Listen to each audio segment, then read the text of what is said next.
नमस्कार, news India देख रहे हैं आप और आपके साथ मैं हूं सुरभि तिवारी। तो राहुल गांधी ने वोट चोरी को लेकर के एक प्रेस कॉन्फ्रेंस की। सीईसी ज्ञानेश कुमार वोट चोरों की रक्षा कर रहे हैं, ये राहुल गांधी की ओर से इस प्रेस कॉन्फ्रेंस में कहा गया था। मैं अपने संविधान की रक्षा करूंगा, अभी हाइड्रोजन बम नहीं आया, वो अभी आएगा। मुझे अपने देश और संविधान से प्यार है। जिनके वोट डिलीट हुए उन्हें नहीं पता। कर्नाटक के आलंद में 6018 वोट काटे गए हैं। चुनाव आयोग लोकतंत्र को नुकसान पहुंचा रहा है और सॉफ्टवेयर के जरिए वोट डिलीट किए गए हैं। ये राहुल गांधी की ओर से तमाम बड़े आरोप लगाए गए थे। हालांकि इसी को लेकर के आज अनुराग ठाकुर की ओर से भी एक प्रेस कॉन्फ्रेंस की गई थी और साथ ही आज राहुल गांधी पर निशाना साधने का काम बीजेपी की ओर से भी किया गया और ये भी बताया गया कि किस तरीके से सिर्फ आरोप लगाते हैं राहुल गांधी और उसके बाद से वो वहां से गायब हो जाते हैं। तो फिलहाल एक बार फिर से वोट चोरी को लेकर के सियासी घमासान देखने को मिल रहा है, क्योंकि जिस तरीके के आरोप राहुल गांधी की ओर से लगाए गए, ऐसे में अब उन पर पलटवार अनुराग ठाकुर की ओर से भी किया गया।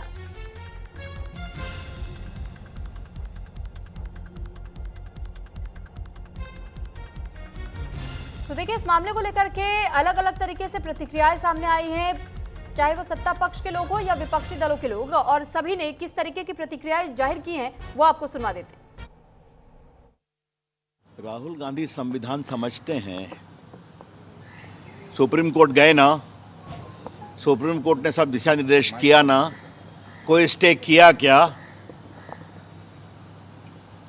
न कानून समझते हैं, न सुप्रीम कोर्ट के आदेश को समझते हैं, खाली संविधान संविधान किए रहते हैं। मोटी बात बहुत साफ है, राहुल गांधी को वोट नहीं मिलता तो हम क्या करें? और उनके इस लक्षण से और इस आचरण से, जिस तरह की वो बदजुबानी करते हैं, जिस तरह से प्रधानमंत्री विपक्ष पर हमले करते हैं, देश उनको कभी नहीं वोट देगा। मैं एक ही बात कहूंगा कि वो विपक्ष के नेता हैं, अपनी क्षमता से हैं कि परिवार के कारण है, लोग देश जानता है, लेकिन जब आप विपक्ष के नेता हैं तो कुछ तो संस्कारित बनिए, कुछ तो अच्छी भाषा का प्रयोग करिए। 14 से बोल रहे हैं कि सब मोदी जी की जीत फर्जी है, क्या मतलब है इसका? कुछ समझते हैं आप? राहुल गांधी इस देश की जनता का अपमान कर रहे हैं। राहुल गांधी इस देश के वोटर्स का अपमान कर रहे हैं, जिन्होंने नरेंद्र मोदी को इतना वोट दिया, जिताया। तो अब नहीं समझते हैं तो जनता फिर जवाब देगी।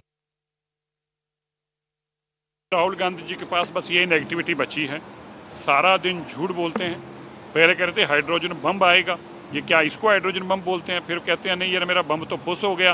ये केवल और केवल एक हारे हुए, एक नकारे हुए नेता की भाषा है। जब वो देश के प्रधानमंत्री के प्रति अपशब्द बोलने, माता जी के प्रति इलेक्शन कमीशन को बुरा बोलना, और अब इलेक्शन कमीशन को ये कह दिया कि कॉन्स्टिट्यूशनली अथॉरिटी जो है उसको चैलेंज कर रहे हैं।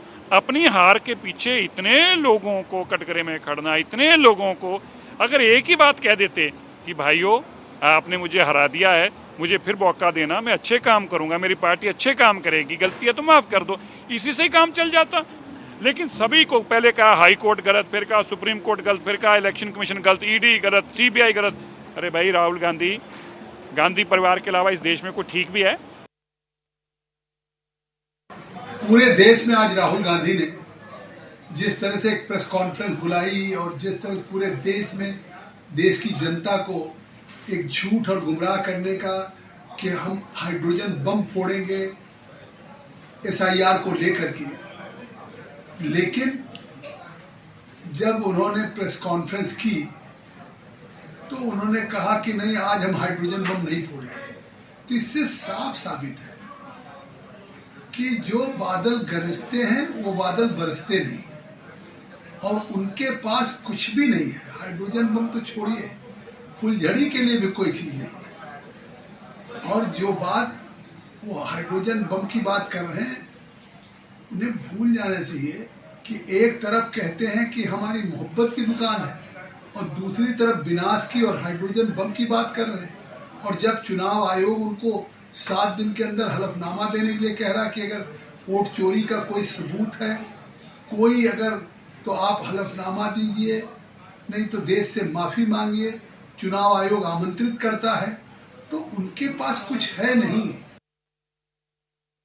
राहुल गांधी पिछली बार भी उन्होंने इसी तरह की पीसी की थी और उन्होंने बाज़ाब्ते प्रेजेंटेशन किया था कोई असर नहीं हुआ, कोई बात नहीं निकली, झूठी बात थी।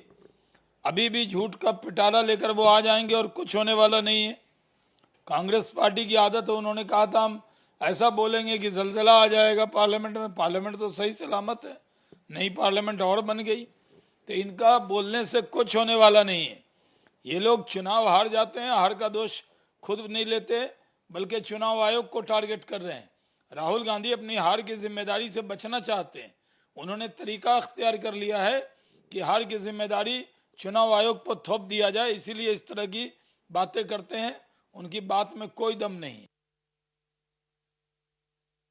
Everybody should watch his press conference because you should understand what is happening in our country and how the EC is colluding to destroy the electoral process and to challenge democracy in our country.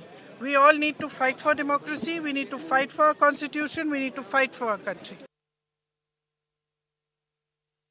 ये जो देश भर में लोगों में संशय पैदा हुआ है कि हमारे वोटों के साथ खिलवाड़ हो रहा है, और राहुल गांधी जी कई बार कह चुके हैं कि वोट चोरी के प्रमाण हम ले चुके हैं। बार बार हम एविडेंस दें और निर्वाचन आयोग उसकी जांच भी नहीं कराए, ये बड़ा मुझे अजीब लगता है।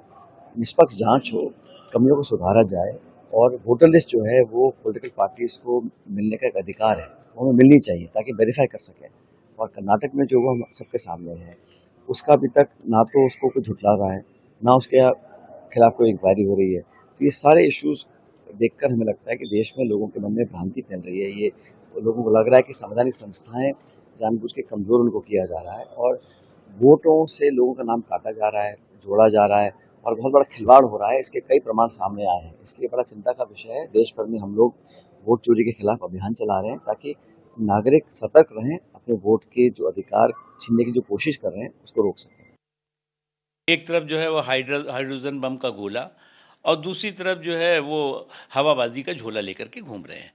आप जो है वो किस तरह से फेक एंड फैब्रिकेटेड किस्से और कहानियाँ गढ़ करके जो बोगस वोटर्स हैं उनकी सुरक्षा में लगे हुए हैं, और जो बोनाफाइड वोटर्स हैं उनके बारे में आप खामोशी है आपकी।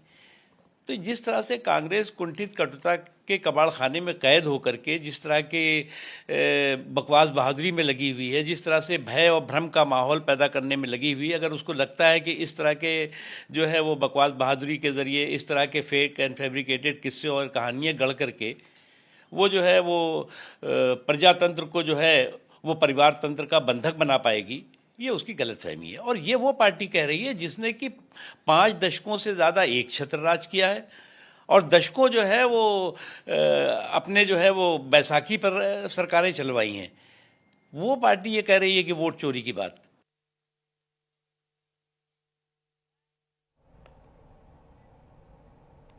तो राहुल गांधी ने वोट चोरी को लेकर के प्रेस कॉन्फ्रेंस कर चुनाव आयोग पर निशाना साधा, और इसी दौरान राहुल गांधी ने कुछ लोगों को मंच पर बुलाया था जो वोट काटने की शिकायत कर रहे थे। मामले को लेकर के आनंद विधानसभा सीट से विधायक BR पाटिल से न्यूज इंडिया के संवाददाता कनिका कटियार ने खास बातचीत की। उनका क्या कुछ कहना सुनाते आपको।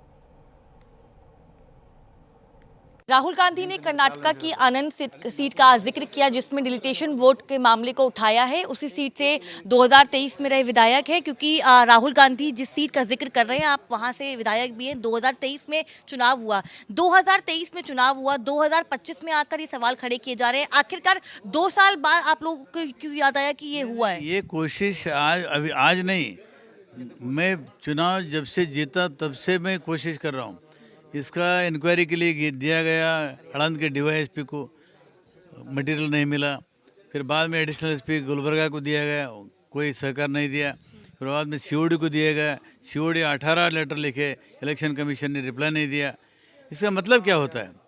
ये कोई साजिश है इसके पीछे, इसको छुपाने का काम इलेक्शन कमीशन कर रहे हैं। आप कह रहे हैं कि इसके पीछे साजिश है। अभी इलेक्शन कमीशन ने क्लैरिफिकेशन दिया है कि 2023 में जब ये मामला हुआ था, इलेक्शन कमीशन की ओर से FIR दर्ज की गई थी, उस पूरे मामले पे उन्होंने संज्ञान लिया था।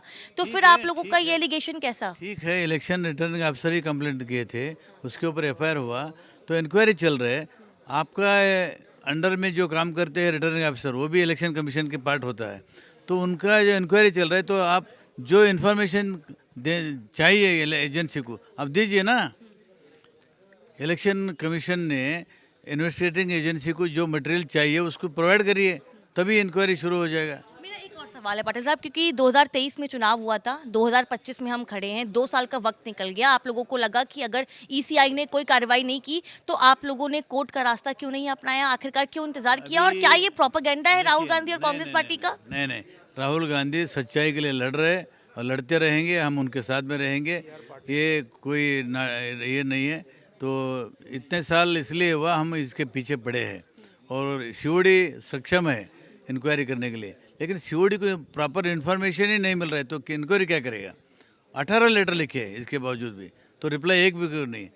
इलेक्शन कमीशन रिप्लाई क्यों नहीं दे रहे?